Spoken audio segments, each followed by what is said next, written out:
இன்னொரு டவுட் ரொம்ப வைரலாக பரவிக்கிட்டு இருக்கு. என்ன டவுட் ப்ரோ அப்படின்னு கேட்டிங்கன்னா, ஸோ உங்களுக்கு எம்பிபிஎஸ், பிடிஎஸ்ல ரேங்க் லிஸ்ட் ரிலீஸ் ஆகிருக்கும். ஓகேங்களா? ஸோ அதோட ரேங்க் லிஸ்ட்டில் இருக்க கம்யூனிட்டி ரேங்க்கு, ஜென்ரல் ரேங்கை வச்சு ஆயுஷ்ல எனக்கு சீட் கிடைக்குமா ப்ரோ அப்படின்னு சொல்லிட்டு நிறைய பேர் கேட்குறீங்க. அது புரிஞ்சுக்கோங்க. ஸோ எம்பிபிஎஸ், பிடிஎஸ்க்கு தான் அந்த ரேங்க் லிஸ்ட்டு. ஆயுஷ்க்கு தனி ரேங்க் லிஸ்ட் ரிலீஸ் பண்ணுவாங்க. புரியுதுங்களா? ஸோ இப்போ தான் நீங்கள் அப்ளிகேஷன் போட்டிருக்கீங்க. So government quota, management quota, then all India quota. So இந்த 3 கோட்டாவுக்கும் தனித்தனியாக ரேங்க் லிஸ்ட் ரிலீஸ் பண்ணுவாங்க.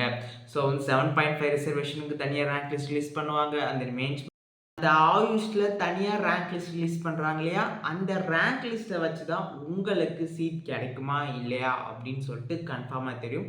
ஸோ அதிலுமே கம்யூனிட்டி ரேங்க் தனியா விடுவாங்க, ஜெனரல் ரேங்க் தனியா விடுவாங்க. ஸோ சீட் மேட்ரிக்ஸ் தனியா